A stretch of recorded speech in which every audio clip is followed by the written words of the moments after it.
بسم اللہ الرحمن الرحیم۔ نکاح کے دو فرض ہوتے ہیں، جن کے اندر پہلا فرض تو یہ ہے کہ دو گواہ ہوں اور ایجاب و قبول، یہ دو ہونا ضروری ہے۔ اور ایجاب و قبول کے اندر ایک تفصیل یہ ہے کہ قاضی نکاح پڑھانے والے ایجاب و قبول کے اندر کلمے پڑھاتے ہیں، ایمان کی شرطیں پڑھاتے ہیں۔ اگر ان کے اندر کلمے بھی نہ پڑھائے جائیں، ایمان کی شرطیں بھی نہ پڑھائی جائیں، تب بھی نکاح ہو جاتا ہے صرف قبول کروانے سے۔ کلمے پڑھانا ضروری نہیں ہے، ایمان کی شرطیں پڑھانا بھی ضروری نہیں ہے، یہ نہ پڑھائی جائیں تو نکاح ہو جاتا ہے۔ اور حق مہر ہوتا ہے واجب، جو کہ دینا ضروری ہوتا ہے۔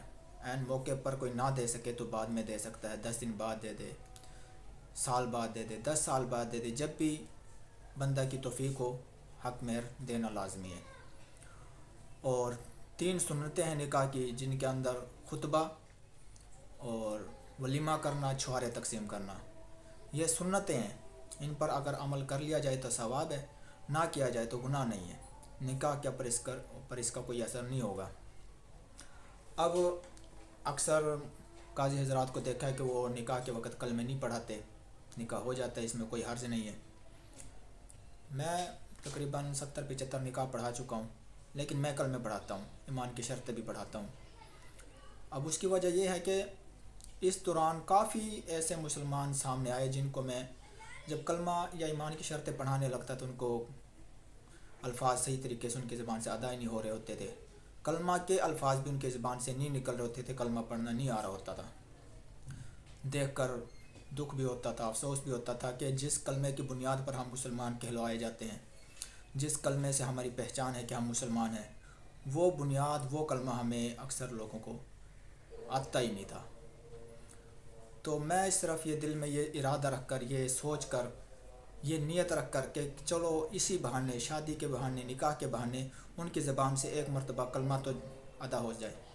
کسی کی زبان سے کوئی الفاظ ادا نہیں ہو رہے تو میں اس کو ٹھیک طریقے سے بار بار رپیٹ کروا دیتا ہوں کہ چلو اسی بہانے سے ہی صحیح کسی کی کلمے کی تجدید ہو جائے، ایمان کی تجدید ہو جائے، کہ ایمان کچھ تازہ ہو جائے کلمے کی برکت سے۔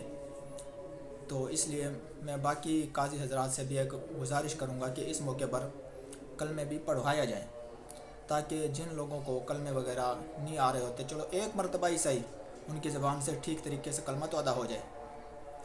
اب ایک میں نکاح پڑھا رہا تھا، تو نکاح پڑھانے کے بعد میں اپنی جگہ پر جب آ کر بیٹھا تو دلہا کے والد صاحب میرے پاس آئے اور اس نے میرے کان میں آ کر کہا کہ میرے بیٹے کو غسل کا طریقہ نہیں آتا، اس کو وہ بھی بتا کر آؤ۔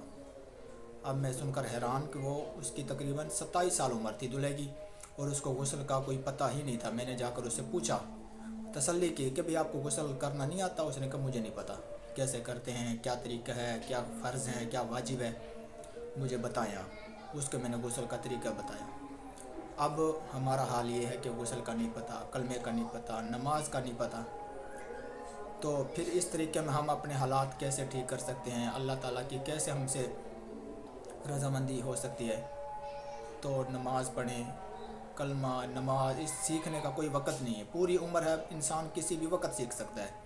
یہ تو ہمارے اسکول، کالج، نوکریاں، ان کی وقت ہوتا ہے، عمر ہوتی ہے ایک محدود وقت تک جو کہ ہم حاصل کر سکتے ہیں، لیکن دین سیکھنے کا کوئی ٹائم نہیں ہے، کوئی عمر نہیں ہے، کوئی لمٹ نہیں ہے۔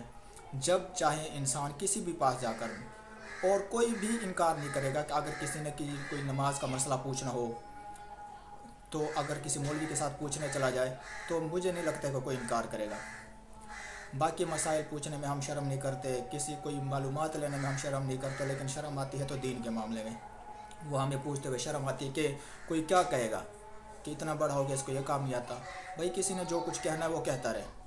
اب جب تک آپ یہ سوچتے رہیں گے کہ کوئی کیا کہے گا تو آپ کچھ نہیں حاصل کر سکتے، آپ اسی شرم میں ہی رہ جائیں گے، اور اللہ نہ کرے اسی بنا کلمہ پڑھنے کی حالت میں، بغیر غسل کی حالت میں ہماری موت آ جائے گی تو ہم اللہ تعالیٰ کو کیا منہ دکھائیں گے، رسول اللہ صلی اللہ علیہ وسلم کو کیا منہ دکھائیں گے؟